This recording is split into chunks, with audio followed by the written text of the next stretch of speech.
What if I told you that? In just 7 days you could completely change the direction of your life. Not with magic or empty promises, but with concrete actions that transform your mindset, energy, and results. A week might seem like a short time, but it's enough to lay the foundation for a fresh start. Imagine waking up in 7 days with more clarity, more discipline, and a sense of control over your destiny. You don't have to wait months or years to see changes. You just need to make different decisions today. The difference between staying stuck or making a radical turn lies in what you do right now. If you follow the right steps in 1 week, you won't just have changed habits. You'll have reprogrammed your mind for a new version of yourself. This is the moment to take action. Before we begin, I want you to do something important. Go to the comments and write, "Today, I take one more step toward my best version." It's not just a phrase. It's a commitment to yourself. It's the signal that you're ready to leave excuses behind and start your transformation. If you truly want to change, write it in the comments and make it real. Commit now. Number 1, avoid using technology during the first hour of your day. Each morning, life gives us a gift, a new day. But how do we receive it? For many, the first thing they do upon waking is reach for their phone, check social media, open emails, and absorb information before their mind has even had a chance to meet itself. And this is where the problem begins. The chaos of the digital world floods the mind in its most vulnerable state, creating anxiety, distraction, and dependence. The Stoics understood the importance of mornings. Marcus Aurelius, in his Meditations, reminds us that each day is an opportunity to begin anew, strengthen the mind, and prepare for the challenges ahead. But how can we do that if the first thing we do is surrender to the external noise? Modern science confirms what the Stoics already knew. Overloading the mind with information as soon as we wake up comes at a cost. Psychology Today warns that information overload upon waking can increase stress and reduce concentration. The brain needs time to adjust to the new day, but instead, it gets bombarded with notifications, news, and external demands before it even finds its own balance. Think about it. The first few minutes of the day are the most important. They are like the foundation of a house. If they are weak, everything built on top of them will be unstable. If we start the day with noise and distraction, we become reactive rather than proactive. On the other hand, if we begin with calm and intention, we set the tone for the entire day ahead. The Stoics spoke of self-control as an essential virtue. Epictetus taught us that we don't control what happens around us, but we do control how we react to it. And here's the key. When you start the day without technology, you consciously decide how to use your time and energy. Instead of letting the world dictate your mental state, you take control of your own mind. Imagine a morning without screens. You wake up, feel the fresh air, hear the sounds of the world waking up with you. You take a few minutes to breathe, stretch, and be grateful for the new day. Maybe you read something inspiring, write down your thoughts, or simply enjoy the silence before the noise of the day starts. This small act of resistance, refusing to be absorbed by digital urgency, strengthens your self-discipline. Author Mel Robbins shared her experience with this practice. For years, the first thing she did upon waking was check her phone. She felt trapped in a cycle of anxiety and distraction. But when she decided to avoid technology in the first hour of her day, she noticed an immediate change. More mental clarity, less stress, more focus. She discovered that by starting her day with intention, she had more control over the rest of her journey. It's not easy. Modern habits are designed to trap us. App designers, algorithms, social media, all of it is built to capture our attention from the very first moment. But this is exactly where true Stoic practice comes in, resisting the temptation and regaining control of our own mind. Philosopher Seneca warned about the waste of time. He reminded us that most people waste their lives worrying about insignificant things, giving their attention to meaningless distractions. And what could be a greater waste than starting the day on autopilot, giving away what we value most, our attention, to a screen? So, what to do? Start with a small change. The next time you wake up, instead of reaching for your phone, stay silent for a moment. Breathe. Think about how you want your day to unfold. Get up, stretch, drink water, read a few lines of a book, write down a thought, take a short walk if you can. Train your mind to be strong, not reactive. Over time, you'll notice the difference. More clarity, more focus, more peace. Starting the day without technology is not just a productivity trick. It's an act of self-discipline. It's a conscious decision to start with intention, rather than letting the world decide for you. And it's in this first moment of the day that true growth begins. Historic. Number 2, eat with awareness. Eating is not just a biological need, it's an act of life. However, in the modern world, we've turned it into something mechanical, another task in a fast-paced routine. We eat without thinking, without noticing the flavors, without even remembering what we've put in our mouths. We sit in front of a screen, scroll through our phone feeds, look without seeing, chew without savoring. The Stoics understood that mindfulness was key to any meaningful activity, including eating. Epictetus said that it doesn't matter what happens around us, but how we choose to experience each moment. Food is not just fuel, it's a sensory experience, a moment of connection with ourselves, with the ingredients, and with the act of nourishing our body. When we eat with attention, we don't just enjoy the flavors better, we also regulate our sensations of hunger and fullness. Science confirms this. Studies from the Obesity Society show that mindful eating reduces overeating, improves digestion, and promotes a healthier relationship with food. But in the rush of daily life, we lose this control. We eat quickly, distracted, without thinking about the quantity or quality of what we consume. We fill ourselves up without realizing it. Often, we turn to food not out of hunger, but out of boredom, anxiety, or habit. The mind is somewhere else, not in the act of eating, and that's where the problem lies. Seneca warned about excess and lack of control in everyday life. He said that those who are carried away by pleasures without moderation become slaves to their own desires. And this is exactly what happens when we eat mindlessly. We lose control. Now, imagine the opposite. Sitting down to eat without distractions, without screens, without rush. Observing the food in front of you, noticing its colors, its aroma, taking the first bite and really feeling it, its texture, its temperature, how it transforms as you chew. Noticing the nuances of the flavor, listening to your body rather than forcing it to keep eating beyond what's necessary. This doesn't just transform the eating experience, but also strengthens discipline. An author shared his experience of stopping eating in front of a screen. Before, he could hardly remember what he had eaten. He'd finish his plate without appreciating it, and even when full, he'd still feel hungry. But when he began to eat with awareness, everything changed. He started savoring every meal, eating less because his brain registered fullness in time. His digestion improved. His relationship with food became healthier. What seemed like a trivial detail ended up impacting his whole life. The Stoics practiced moderation in everything, not because they rejected pleasure, but because they knew that excess leads to loss of control and dissatisfaction. Eating with awareness doesn't mean depriving yourself. It means truly enjoying every meal. If you eat anxiously, not noticing what you're doing, food will never be enough. But if you eat with presence, each bite becomes a complete experience. The challenge is in breaking inertia. The next time you're about to eat, set your phone aside. Turn off the TV. Silence the external noise. Breathe. Observe your food. Take a bite and really feel the flavor. Chew slowly. Ask yourself, how does this food make me feel? Am I really hungry or am I eating out of habit? This practice not only improves your eating, but also trains your mind to be present and take control of what you're doing, rather than acting on autopilot. Over time, this becomes a habit. It's not about following a strict diet, but about regaining control over something as fundamental as eating. Eating with awareness is an act of self-discipline, an exercise in mindfulness, a way to live with more intention.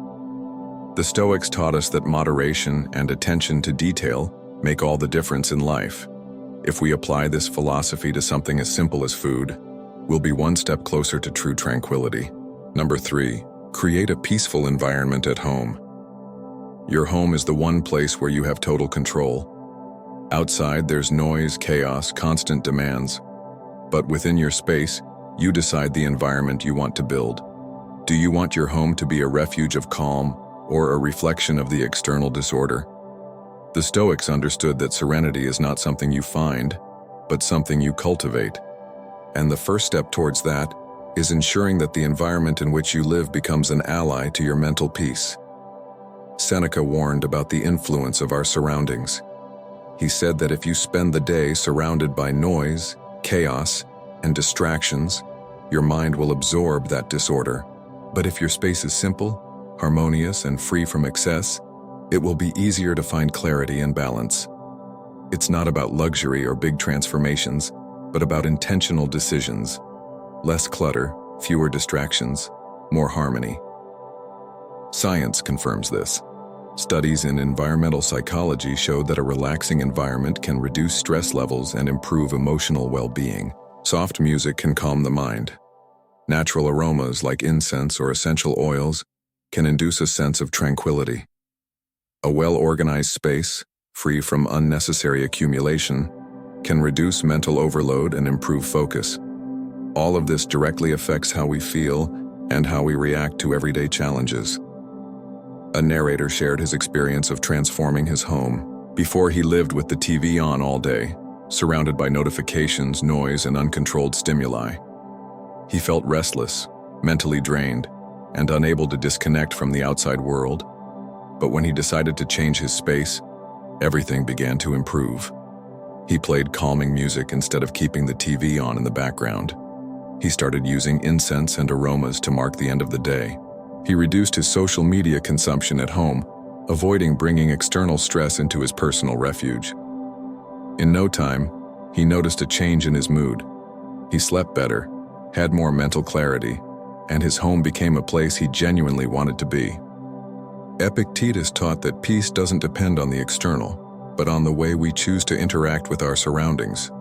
We can't control the world's noise, but we can decide what we allow into our space. Is your home a sanctuary or an extension of the external chaos? Every object, every sound, every stimulus in your home contributes to your mental state. If everything around you is noise and excess, your mind will reflect the same.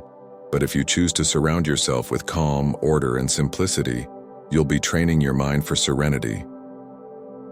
The Stoics practiced moderation in everything, including their environments. They didn't fill their homes with unnecessary things, because they understood that the more you own, the more you become a slave to those possessions. A minimalist home isn't an empty home. It's a home with purpose. Everything around you should bring something to your life: calm, beauty, usefulness. If it doesn't, why is it there? Creating a peaceful environment isn't hard, but it does require intention. Start with small changes. Turn off unnecessary distractions. Play soft music during moments of rest. Introduce relaxing aromas. Reduce visual clutter.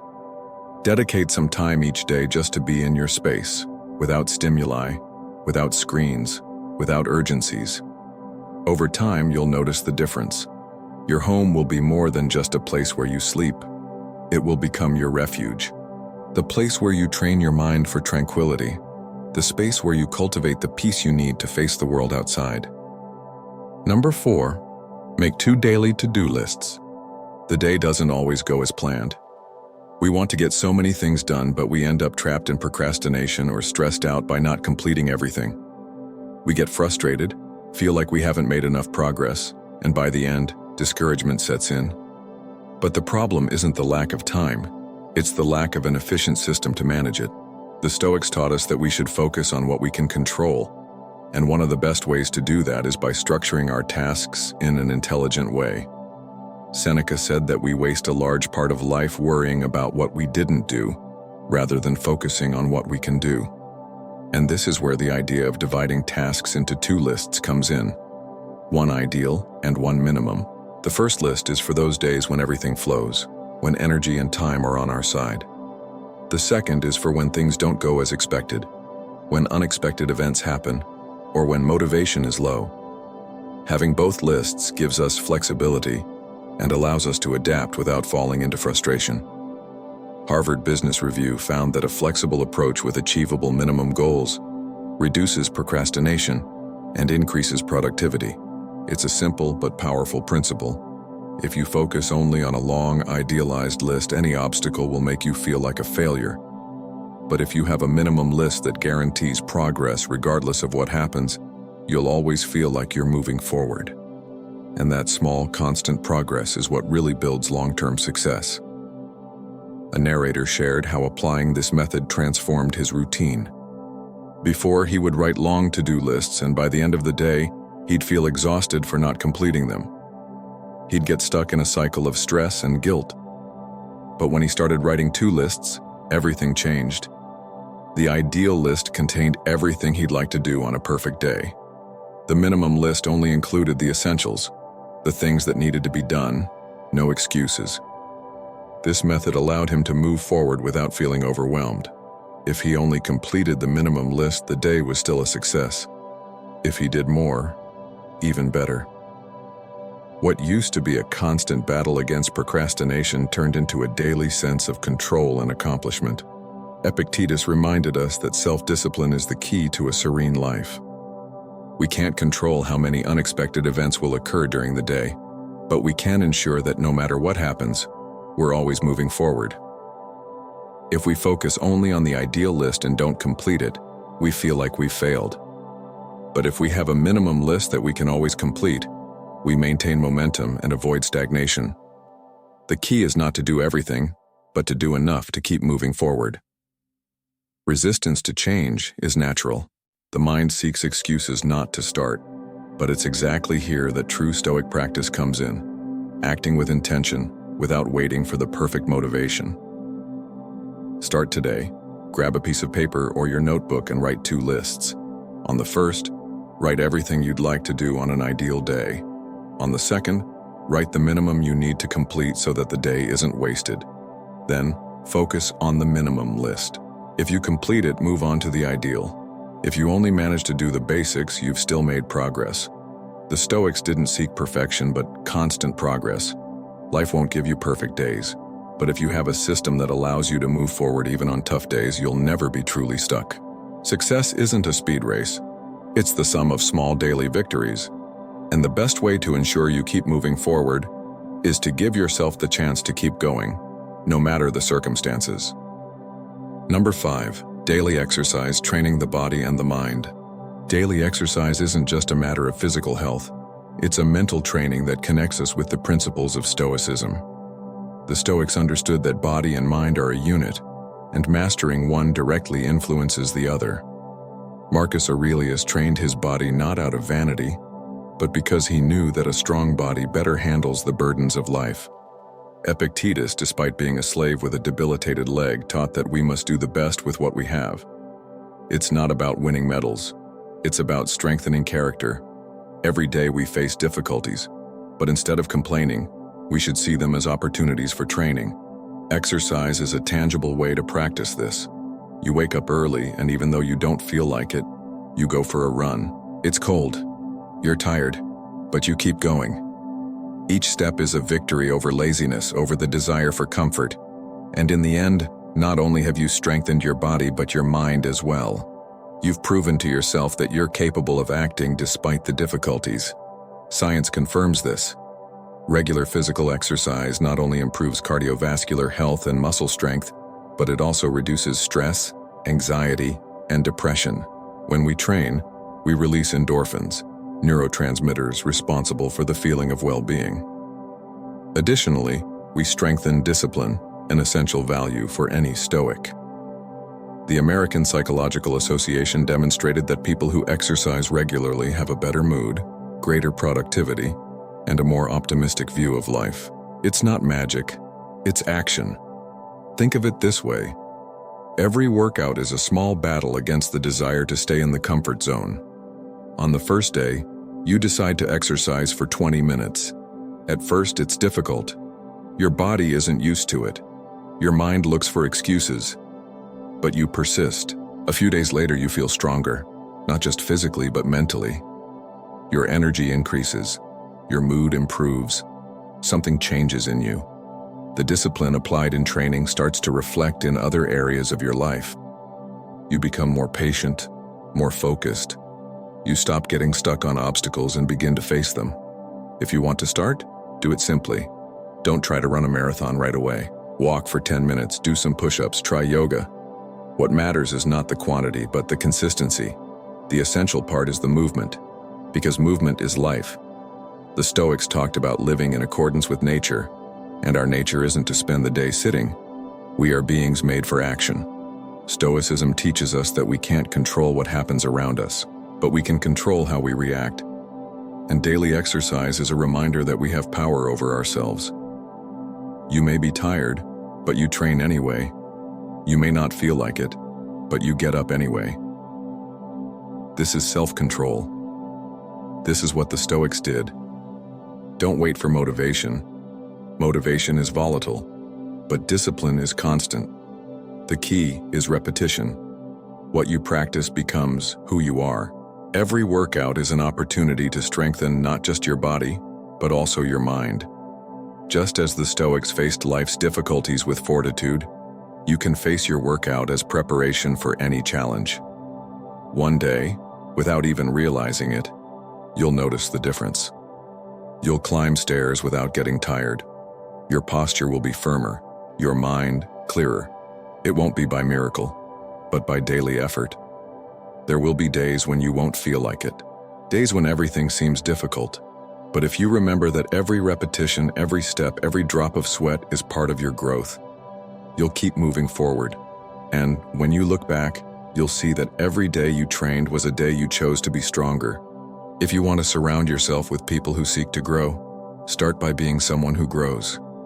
If you want motivated friends, become someone motivated. You can't demand from others what you're not willing to give. Life is too short to waste it with people who drag you down. You can't control everything that happens, but you can choose who you spend your time with. Surround yourself with people who lift you up, and you will see how everything in your life will change. I sincerely hope this message has been useful. I want to sincerely congratulate you for making it this far and finishing the video. This means that you want to improve as a person. If you liked the video, leave your comment. If you don't know what to comment, just write gratitude, and I'll know that you watched it until the end. If you're not subscribed to the channel yet, what are you waiting for? Subscribe now and join us. Stoicism is full of teachings like this one that are applicable to our daily lives, so I encourage you to continue learning about this philosophy. Take care, and I'll see you in the next step of our journey. Until next time.